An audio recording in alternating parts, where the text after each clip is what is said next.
তোমার উপর অবধারিত করে নাও দীর্ঘ নীরবতা, দীর্ঘ সময় চুপ করে থাকার বিষয়টা তোমার উপর অবধারিত করে নাও। ফাইন্নাহু মাকবাদাতুন লিশ-শাইতান, কারণ এই কাজের মধ্য দিয়ে শয়তান বিতাড়িত হয়ে যায়।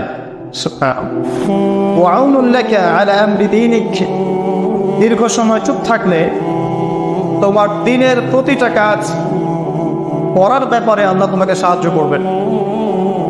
বা দীর্ঘ নীরবতার ব্যাপারটা দিনের প্রতিটা কাজ করার ক্ষেত্রে তোমাকে সহযোগিতা করবে। আমি বললাম জিদনি ইয়া রাসূলুল্লাহ, ইয়া রাসূল সাল্লাল্লাহু আলাইহি ওয়াসাল্লাম আমাকে আরো বাড়িয়ে দিন, আরো কিছু বলুন, আরো কিছু ওসিয়ত করুন। ক্বালা, তিনি বললেন ইয়াকা ওয়া কাসরাতাদ দাহিক, সাবধান থাকবে, বেশি বেশি হাসবে না। ফাইন্নাহু ইউমিতুল কলব, কারণ যারা অধিক পরিমাণে হাসাহাসি করে তাদের কলব মরে যায়, তাদের কলবের মৃত্যু ঘটে। ওয়ায়াযহাবু বিনূরি ওয়াজহি, এবং চেহারার মধ্যে নূর চলে যায়, চেহারায় কোনো জ্যোতি বা নূর থাকে না। কুলতু জিদনি ইয়া রাসূলুল্লাহ, ইয়া রাসূল সাল্লাল্লাহু আলাইহি ওয়াসাল্লাম আমাকে আরো বাড়িয়ে দিন, আরো কিছু ওসিয়ত করুন। ক্বালা, এবার তিনি বললেন সাল্লাল্লাহু আলাইহি ওয়াসাল্লাম কুলিল হাক্কা ওয়া ইন কানা মুররান, সর্বদা সত্য কথা বলবে, সত্যের উপর থাকবে যদিও এটা অন্যের কাছে তিক্ত হয়। সত্য কথা বলবে যদিও এটা তিক্ত শোনায়। কত জিদনি ইয়া রাসূলুল্লাহ, তিনি বলছেন আমি বললাম হে আল্লাহর রাসূল আরো বাড়িয়ে দিন আমাকে। ক্বালা, এবার নবীজি বললেন সাল্লাল্লাহু আলাইহি ওয়াসাল্লাম লা তাকাফ ফিল্লাহি লাউমাতা লাইব, আল্লাহর পথে কাজ করার ব্যাপারে বা আল্লাহর পথে চলার ক্ষেত্রে, আল্লাহর দ্বীন পালনের ক্ষেত্রে নিন্দুকের নিন্দার পরোয়া করবে না। আল্লাহর ব্যাপারে নিন্দুকের নিন্দার সমালোচনার পরোয়া করবে না। কুলতু জিদনি ইয়া রাসূলুল্লাহ, তিনি বললেন আমি বললাম যে আরো বাড়িয়ে দিন হে আল্লাহর রাসূল আমার জন্য। নবী করিম সাল্লাল্লাহু আলাইহি ওয়াসাল্লাম বললেন ক্বাল লিয়াহজুসকা আনিন নাস মা তা'লামু মিন নাফসিক, যখন মানুষের ব্যাপারে তোমার নেগেটিভ কোনো মন্তব্য করতে হয় বা কারো ব্যাপারে যদি নিন্দা করতে চাও, এরকম ইচ্ছা জাগে মনের মধ্যে, তাহলে আগে চিন্তা করবে যে এই দোষটা তোমার মধ্যে আছে কিনা। অর্থাৎ নিজের নফসের খেয়ালটা তুমি আগে বেশি নেবে অন্যের নিন্দা করার আগে। রাওয়াহুল বাইহাকি, হাদিসটা এসেছে বাইহাকি শরীফের মধ্যে ফি শুআবুল ঈমান, এবং মিশকাতুল মাসাবিহের মধ্যে এসেছে হাদিসটা 414 এবং 415 পৃষ্ঠায়। অত্যন্ত চমৎকার একটা হাদিস।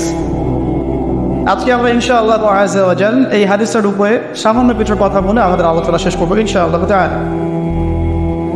আবু যর রাদিয়াল্লাহু আনহু একজন বিশিষ্ট সাহাবী, আপনারা জানেন, যার ব্যাপারে নবী করিম সাল্লাল্লাহু আলাইহি ওয়াসাল্লাম বলেছিলেন আবু যর তুমি খুব নরম মানুষ, তাই কখনো দায়িত্ব চেয়ে নিও না, কারণ তোমার উপরে যদি 2 জন মানুষের দায়িত্ব দেয়া হয় তোমাকে যেন ছুরিবিহীন জবাই করে দেয়া হবে। আবু যর রাদিয়াল্লাহু আনহু খুব আধ্যাত্মিক নরম মনের মানুষ ছিলেন। তিনি নবী সাল্লাল্লাহু আলাইহি ওয়াসাল্লামকে খাস করে বলছেন, এটা আমভাবে নয়, আমি যেমন আমভাবে সবার উদ্দেশ্যে কথাগুলো বলছি কিভাবে আমভাবে নবীজি এই কথাটা তাকে বলেননি, বরং খাসভাবে বলেছেন, পার্সোনাল নাসিহাত, ইন্ডিভিজুয়ালি বলেছেন।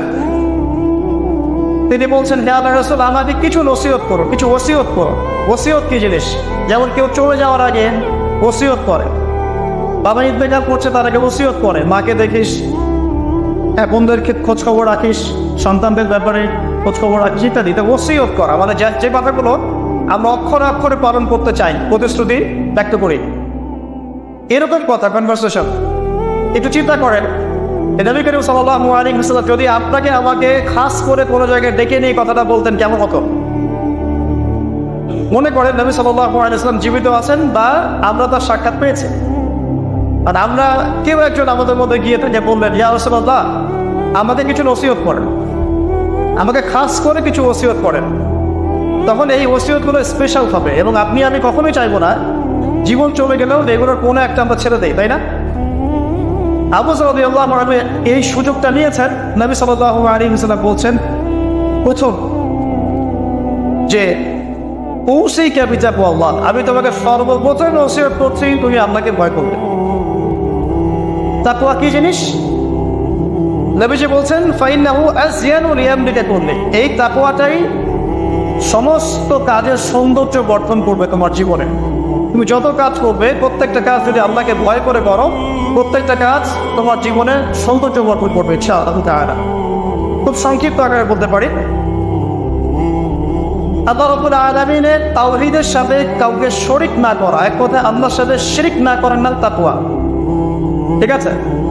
আল্লাহ এক, আল্লাহ অদ্বিতীয়, তিনি মহাবিশ্বের স্রষ্টা, আমাদের স্রষ্টা, সৃষ্টিকর্তা, পালনকর্তা, রিজিক দাতা, জীবন মৃত্যুর মালিক, বিধান দাতা। এই প্রত্যেকটা কনসেপ্ট আল্লাহর জন্য খাস করার নাম হচ্ছে তাওহীদ।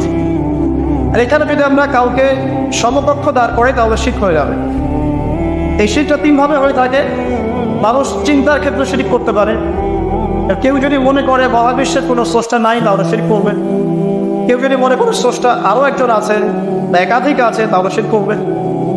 কেউ যদি মনে করে যে আল্লাহ ছাড়া কেউ ইবাদত পাওয়ার যোগ্য, আল্লাহ ছাড়া অন্য কাউকে সেজদা করা যায়, নাউজুবিল্লাহ, আল্লাহ ছাড়া কেউ প্রয়োজন পূরণ করতে পারে, কেউ সন্তান দিতে পারে, কেউ কল্যাণ করতে পারে, কেউ অকল্যাণ করতে পারে ইত্যাদি, আল্লাহ ছাড়া কেউ বিধান দেওয়ার মালিক, এরকম কনসেপ্ট যার মনের মধ্যে আছে, এটা হচ্ছে আকীদাগত শিরক বা চিন্তাগত শিরক।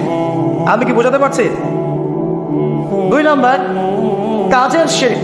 যেমন কেউ যদি আল্লাহকে সিজদা না করে অন্য কাউকে সিজদা করে, কর্মগত শিরক করেছে। আল্লাহ পাকের হালালকে কেউ যদি হারাম করে নেয়, কর্মগত শিরক করেছে। আল্লাহ পাকের হারামকে কেউ হালাল করে নেয়, কর্মগত শিরক করেছে। আল্লাহর কাছে দোয়া না করে মৃত মানুষের কাছে দোয়া করে, শিরক করেছে। এগুলো কাজ করতে গিয়ে শিরক করেছে। ইভেন আল্লাহর নামে কসম না করে অন্য কারো নামে কসম করলেও শিরক হয়ে যায়। অনেক সময় আমরা হাতের মধ্যে রশি পড়ি, পাথর পড়ি, অনেক কিছুই পড়ি, আমাদের বিশ্বাস হয় এগুলো আমাদের উপকার করতে পারবে, অপকার করতে পারবে, তাহলে শিরক হয়ে যাবে। সন্তান আল্লাহ দেন, যদি আমরা মনে করি যে মাজারে গিয়ে দোয়া করলেই সন্তান পাওয়া যাবে, শিরক হয়ে যাবে। আর শিরক এমন একটা পাপ, যে পাপটা আল্লাহ পাক তওবা ছাড়া মাফ করে না। মৃত্যুর আগে যদি তওবা করে মানুষ, ইনশাআল্লাহ আল্লাহ পাক মাফ করে দিবেন। যদি তওবা না করে মারা যায়, সম্ভাবনা বেশি এই ব্যক্তি জাহান্নামে যাবে, নাউজুবিল্লাহ। কারণ প্রত্যেক 1999 জন মানুষ জাহান্নামে যাবে যাদের আমলনামায় শিরকের পাপ থাকবে। আল্লাহ পাক সূরা নিসার মধ্যে বলেছেন, ইন্নাল্লাহা লা ইয়াগফিরু আন ইউশরাকা বিহি ওয়া ইয়াগফিরু মা দুনা যালিকা লিমান ইয়াশা। আল্লাহ পাক শিরকের গুনাহ ব্যতীত যে কোনো গুনাহ যাকে ইচ্ছা মাফ করতে পারেন, যে কোনো গুনাহ। আপনি জিনা করেছেন, সিজদা করেন, ফিরে আসেন, আল্লাহ মাফ করে দেবে ইনশাআল্লাহ। আপনি সুদ খেয়েছেন দীর্ঘদিন, সুদ থেকে ফিরে আসেন, দীর্ঘদিন মায়ের সাথে জিনা করেছেন সুদের মধ্য দিয়ে, তওবা করে ফিরে আসেন, আল্লাহ এখনই মাফ করে দেবে ইনশাআল্লাহ। আপনি খুন করেছেন মানুষকে, যদি আপনি চিন্তা করেন যে আমার এটা অপরাধ হয়েছে, এবং আপনি তওবা করে খালেসভাবে ফিরে আসেন, আল্লাহ মাফ করে দেবে ইনশাআল্লাহ। ব্যভিচার করেছেন, বিবাহিত হওয়ার পরেও জিনা করেছেন, এই ব্যক্তির কিন্তু পৃথিবীতে বাঁচার আসলে কোনো অধিকার নাই। তারপরেও যদি সে গোপনে তওবা করে ফিরে আসে রাতের অন্ধকারে, আল্লাহ চাইলে মাফ করে দেবেন ইনশাআল্লাহ। যে কোনো পাপ আল্লাহ পাক যাকে ইচ্ছা মাফ করতে পারে, শিরক ছাড়া। শিরক যদি তওবা না করে মারা যায়, বেশিরভাগ সম্ভাবনা হচ্ছে সে জাহান্নামে যাবে। আরেকটা ডেঞ্জারাস বিষয় হচ্ছে, শিরক করে মারা গেলে কবরে মান রব্বুক উত্তর দিতে পারবে না।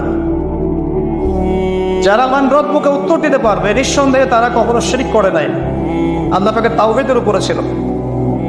আবার শিরকের অনেক কিছু বুঝি ঠিকই, আধুনিক একটা শিরক বুঝি না, আধুনিক শিরক। এটা যেমন আল্লাহ পাক যা নাজিল করেছেন, এখানে যে বিধানগুলো আছে, এইগুলোকে যদি কেউ ডিনাই করে বা এগুলোতে পাশ ফিরিয়ে অন্য কোনো বিধানকে বেটার মনে করে, আল্লাহর বিধানের চাইতে বেটার মনে করে বা সমকক্ষ মনে করে, এটাও শিরক।